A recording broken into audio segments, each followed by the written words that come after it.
அதிகாரிகளை இழிவாக பேசிய சேலம் மாநகராட்சி ஆணையரை கண்டித்து மாநகராட்சி ஊழியர்கள் ஒட்டுமொத்த விடுப்பு எடுப்பு போராட்டத்தில் ஈடுபட்டுள்ளனர்.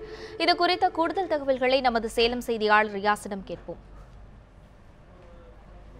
ரியாஸ், சேலம் மாநகராட்சி உறுப்பினர்களின் போராட்டம் குறித்து சொல்லுங்க. எத்தனை ஊழியர்கள் இந்த போராட்டத்தில் ஈடுபட்டிருக்காங்க?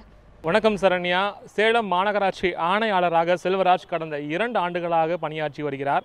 இங்கு சேலம் மாநகராட்சியை பொறுத்த வரைக்கும் 3000க்கும் மேற்பட்ட ஊழியர்களும் அலுவலர்களும் பணியாற்றி வந்துட்டு இருக்காங்க. இந்த நிலையில் சேலம் மாநகராட்சி ஆணையாளர் செல்வராஜ் அவர்கள் அதிகாரிகளுக்கு தகாத வார்த்தைகளை பேசியதாகவும் அதாவது ஊழியர்கள் விரோத போக்கை கடைபிடிப்பதாகவும் கூறி இன்று மாநகராட்சியில் பணியாற்றக்கூடிய ஊழியர்கள் அனைவருமே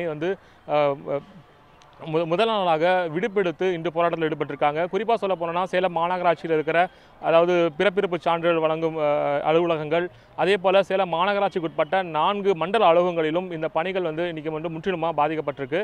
மாநகராட்சி ஆணையாளர் இந்த நடவடிக்கையை கைவிட வேண்டும் என வலியுறுத்தி அவர்கள் இந்த முதற்கட்டமாக தற்செயல் விடுப்பெடுத்து தங்களுடைய போராட்டத்தில் ஈடுபட்டிருக்காங்க. சரண்யா. ரியாஸ், சேலம் மாநகராட்சி ஊழியர்களின் போராட்டத்தால் என்னென்ன பாதிப்புகள் ஏற்பட்டிருக்கு?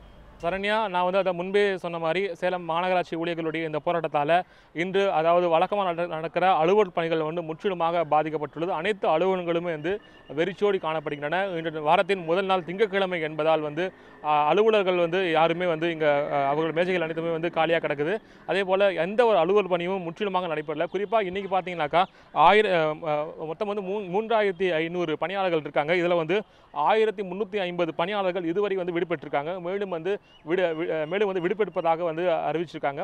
தற்போது வரை அலுவலர்கள் அனைத்துமே வெறிச்சோடு காணப்படும். அது மட்டும் இல்லாமல் மண்டல அலுவலகங்கள் வெறிச்சோடு காணப்பட்டன. அதே போல் மாநகராட்சி சார்பில் அதாவது வரி வசூல் செய்யும் மையங்கள் அனைத்துமே முழு அளவிலான வெறிச்சோடு காணப்பட்டு இருக்கு. இதனால் காலையில் இந்த பொதுமக்கள் திங்கட்கிழமை என்பதால் அதிக அளவிலான பொதுமக்கள் அலுவலகங்களுக்கு தங்களுடைய பணிகளுக்கு வந்திருக்காங்க. இருந்த போதிலும் இங்கே அலுவலர்கள் யாரும் இல்லாதால அவர்கள் திரும்பி போயிட்டு இருக்கிற நிலைமை ஏற்பட்டிருக்கு. சரண்யா.